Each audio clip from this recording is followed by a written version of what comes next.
जय हिंद, आपके साथ में फरहाद सिद्दीकी और आप जुड़ चुके लाइव टाइम्स के ग्लोबल नेटवर्क के साथ। लाइव प्रदेश की शुरुआत इस वक्त की बड़ी खबर के साथ करेंगे। उत्तर प्रदेश में प्राथमिक स्कूलों के मर्जर पर फैसला सुरक्षित रख लिया गया है।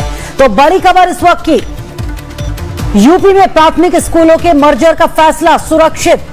सुनवाई के बाद लखनऊ हाईकोर्ट ने फैसला सुरक्षित रख लिया है। इस पूरे मामले पर 51 स्कूली बच्चों ने हाईकोर्ट में लगाई थी याचिका, जिस पर सुनवाई हुई है और फिलहाल हाईकोर्ट ने अपना फैसला इस पर सुरक्षित रख लिया है। याचिका में सरकार के फैसले को शिक्षा के अधिकार का उल्लंघन बताया गया था। तो शिक्षा के अधिकार का उल्लंघन बताते हुए स्कूली बच्चों ने हाईकोर्ट में याचिका लगाई थी। 51 स्कूली बच्चों की तरफ से यह याचिका लगाई गई थी, जिस पर आज लखनऊ हाईकोर्ट में सुनवाई हुई और आखिरकार सुनवाई के बाद फैसला सुरक्षित रख लिया गया। तो प्राथमिक स्कूलों के मर्जर का मामला, जिसको लेकर आज हाईकोर्ट में सुनवाई हुई।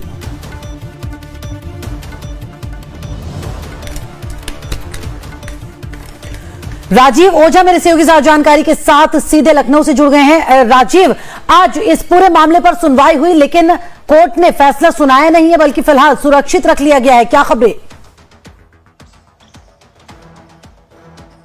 जी, दोनों पक्षों की दलीलें सुनने के बाद जस्टिस पंकज भाटिया, जो लखनऊ खंडपीठ में है हाईकोर्ट की, उन्होंने सभी पक्षों को सुनने के बाद फैसला सुरक्षित कर लिया है और ये जजमेंट कभी भी आ सकता है। 1 हफ्ते के अंदर आने की संभावना जताई जा रही है।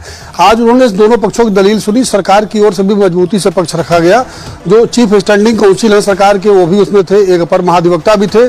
और इससे बड़ी बात है कि सीतापुर की जो मुख्य याचिकाकर्ता है वो सीतापुर की हैं, तो सीतापुर के बीएसए की तरफ से एक अधिवक्ता खड़ा किया गया था। इसके अलावा जो याचिकाकर्ताओं की तरफ से वकील थे, डॉक्टर LP मिश्रा हैं, वरिष्ठ वकील हैं, और उनके साथ एक अन्य अधिवक्ता भी थे।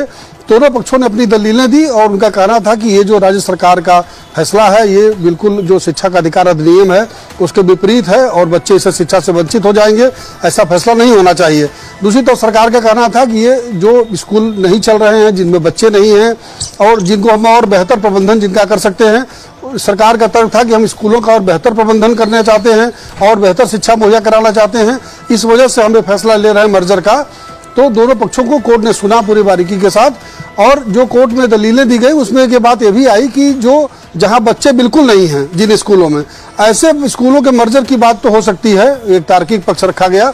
लेकिन जहां भी बच्चे हैं, जो स्कूल चल रहे हैं, जहां बच्चे कम जरूर हैं लेकिन स्कूल चल रहा है, वहां पर ऐसे स्कूलों का अलग तरह का मामला बन रहा था। तो दोनों पक्षों को कोर्ट ने सुना है और अब उनका फैसला आना बाकी है। देखना होगा कि हालांकि अभी ये सिंगल बेंच है, इसके जो भी फैसला आएगा सरकार या दोनों पक्ष उसके खिलाफ जा सकते हैं, डबल बेंच में जा सकते हैं, उससे ऊपरी बेंच में जा सकते हैं। लेकिन फिलहाल सिंगल बेंच का जो फैसला होगा ये निर्णायक होगा, क्योंकि आधार इसे तैयार होगा कि सरकार का रुख सही है या याचिकाकर्ताओं का रुख सही है। जी चलिए, शुक्रिया राजीव जानकारी देने के लिए। तो फिलहाल कोर्ट ने अपना फैसला सुरक्षित रख लिया है। 51 बच्चों की तरफ से ये याचिका लगाई गई थी हाईकोर्ट में, जिस पर आज सुनवाई हुई।